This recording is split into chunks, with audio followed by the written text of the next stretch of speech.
Hello Super Nerd friends, Eileen and Alexis, this is Becky and it's Tuesday. Alexis, you look so nice in your video. I thought that I ought to look nice for mine as well. No, I'm just kidding. It's the interview. It's the interview in 2 hours. 2 hours! So hopefully my parents will be here in the next hour so that we can get up there. Yeah, I've had the house to myself for a while now, so that's been kind of fun. I'm not really pleased with my hair today. It was better yesterday, actually, but I'm really bad at, like, experimenting with it, and, so if I redid it, it would probably be worse. Oh, well, yeah, I'm kind of nervous for this. He did say that it was just, not going to be super long. But I don't have any work experience, and I can't remember the application at all. I have no idea what I said in the application. Speaking of which, I should print my resume, and maybe some references, because I have no idea what was on that. I don't even know what position I applied for. But yeah, I'm really hoping I get this. It would be nice. Maybe the discount would enable me to buy food, like fresh vegetables and stuff, cheaply. I don't think employers are allowed to take home the stuff that they throw out at the end of the day, which is unfortunate. At least you can't at Starbucks. Yeah, there's a lot of food that goes to waste. I probably talked about that in one of my videos when I was writing those essays. That seems like forever ago that I was doing those classes for Western. Yeah, I'm not sure how rent or food is going to work. I'm going to have to talk to my dad about that. So this job is very important, because there will be more expenses, no matter what our arrangement is. I guess I can get used to living on oatmeal and things in bulk bought from Costco again. I've been spoiled here. My dad made 3 racks of ribs the other night. So I ate too many of them though, and then was kind of sick. Because I still don't eat much dark meat. I should probably... Maybe I can go back to being vegetarian, that would be exciting. So there's also handbell choir tonight, for the first time, in the fall, so that's exciting. Looking forward to getting back to that. I've kind of been, you know, going over in my head, oh yeah, ringing bells. But I'm kind of nervous, because it's been a while. Yeah, well, it should be fun. Anyways, yeah. Elementary was leaked. The pilot. They did a showing and someone leaked it, so everyone on Tumblr is like, ah! And all the Sherlock fans who were totally hating on it are all like, ah, it was good! So, now Elementary fans and Sherlock fans are kind of having a war. Sherlock fans are saying, no, we liked it the whole time, we never bashed on Elementary. And then Elementary fans are like, remember this time and this time? So, but yeah, it was really, really good. Like, they crammed so much awesome stuff into that 45-minute episode. It didn't seem like it was half the length of the BBC shows, because they still got through a lot of stuff. And, yeah, I guess I didn't expect to like it as much as I did. Some of the deductions, I don't know. I haven't read a ton of, like, the original Arthur Conan Doyle stuff. So it's a lot of times you just kind of go with the deductions, but, I mean, it is different people doing different adaptations each time, and when they come up with a new story on their own, I mean, BBC Sherlock is mostly making new stuff up, but they are heavily based on original stories. This one, it's all new. Anyway, I mean, they don't have the tech stuff that BBC has, but I didn't miss that. And there was one point I was disappointed where he looked at this room and it was perfectly symmetrical on either side except one thing was missing. And I kind of like the, you know, more like little details, but I guess I don't really know how one goes about putting together a mystery like that. where it's like all these little deductions lead to. I guess there's only so much you can do. But yeah, I think the show can go different places because Watson is a woman, and maybe that seems sexist to say, but I mean their relationship is more, they talk about more emotional things that, you know, Sherlock and John couldn't talk about. And also they're dealing with Sherlock being a recovering drug addict. So, and the characters are they're like different sides of the characters from BBC. And I don't know, all the adaptations of Sherlock are... Anyway, I think this one has found a nice, unique place, and I approve of it, and it's really cute. Doctor Who also came out on Saturday, so Joanne and I watched that together, and there was a big thing that was a surprise, because we were expecting one thing and then it was this other thing, and we were like, what? And so we were confused for like the first 5 minutes, and we're like, yeah, they are doing that. That was unexpected, and it was kind of brilliant. The Daleks were excellent. I guess Stephen Moffat hasn't done too many with the Daleks yet, so this one was very good Dalek-wise. There was a ballerina Dalek twirling in circles. It was kind of, it learned some new things about the Daleks, sort of, you know. It was really good. They did add kind of a twist to what Daleks can do. They made them a bit more powerful, which I'm like, but anyway. Perks of Being a Wallflower then, I guess I'll just keep moving on. Read part 1. Alexis, what were you talking...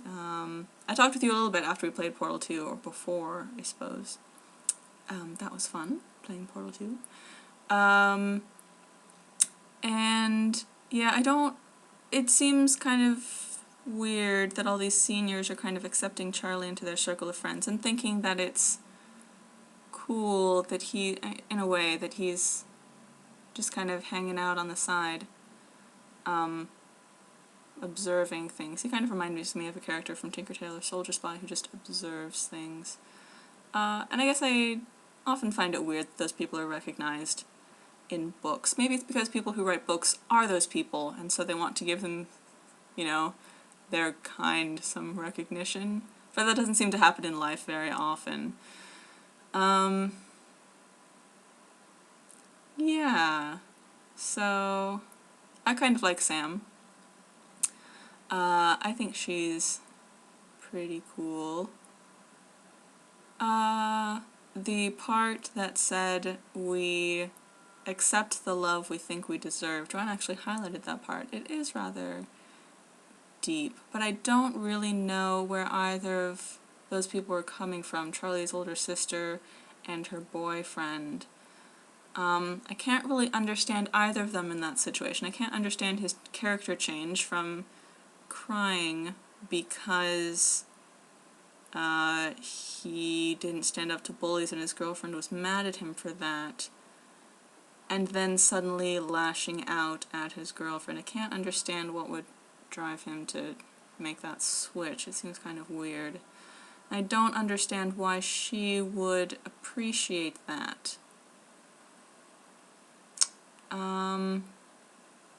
I don't understand why they seemed happy after that. Had they both found what they were looking for? He found a girl who would verbally abuse him, and she found a boy who would physically abuse her? Yeah, and maybe it's weird because this is all from Charlie's perspective, and I don't know, the way he's telling things. Yeah. Anyway, I think the book is fun. And the part that kind of stood out to me is when his family was watching the finale of MASH.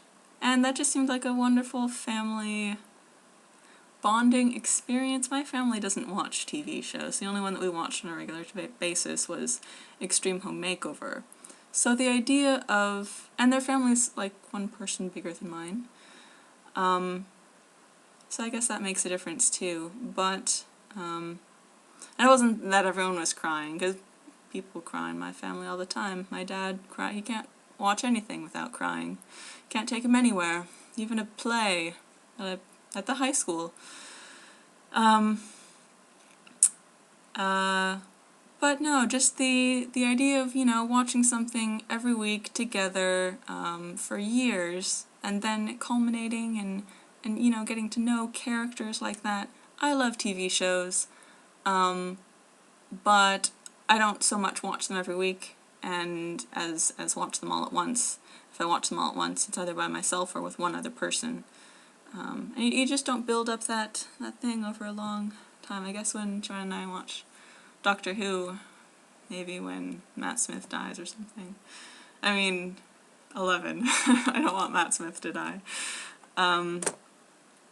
Yeah. Anyway, those are kind of my ruminations, I suppose. Something made me think of this. Haley, you were talking about, like, residual stress from other people. And I had something to say about that. But now I've forgotten it. With Joanna's programs, and I don't know, when people that, especially Joanna, but people that I'm close to or that I know even, are in a stressful situation, I feel like this secondary stress. And I get really, like when Joanna was doing her children's sermon, or maybe that's why I didn't like going to the programs with her. I'd rather it just happen and me not be a part of it because I get too stressed out. Yeah, I'm just stressed for that person because I'm not sure how together they are, like how much what's in their head and how calm and planned out things are, and if they're just nervous or yeah. So residual stress. I don't know if that's the proper term. But yeah, I think this is long enough, and I should do some. I don't know what I should do. I don't know if the version of the last video I did said that I would play Chanter today. If it did, I'm very sorry, but my excuse, again, is Sam. He's in my bedroom. I don't want to be mean to him. I took him outside yesterday. He rolled around in the gravel. Yeah. I should take Hannah outside. So yeah, my hours of freedom are about to come to an end in a job interview. I think I'll be okay. I hope I get the job. As a side note, I applied to like 5 jobs the Sunday night, and then my mom was saying, no, I won't let you work at Crossroads. It's too far. You can't do that your first quarter. Maybe later, but not your first quarter. So I applied for KFC without telling her. And then when he called Monday morning at 9:30 and I was still in bed, I was like, crap, I should call my parents before I confirm that I can do an interview and that I'm interested in the job. So I did, and they were like, that would be wonderful! There's really only like 0.3, 0.2, I mean, it's in a different direction. QFC is closer to church and Bellevue College. Crossroads is in the other direction. But there's not much difference in walking distance. They're both walkable. They're both about a mile. So maybe she doesn't realize that KFC is a mile away, because she said, oh, that's very walkable. Yeah, that's a wonderful location. Melissa lived in Marvin Sheen's apartment while they were in Tanzania for a while, and she went to that KFC, and I know people who go to that KFC, so yeah, anyway, it should be good if I get the job. And that's it. So I hope you guys have really, really good Tuesdays and weeks, and I will see you tomorrow and the day after. And then you will see me. I need to find my mouse now, because it's not where it should be. Okay, bye guys!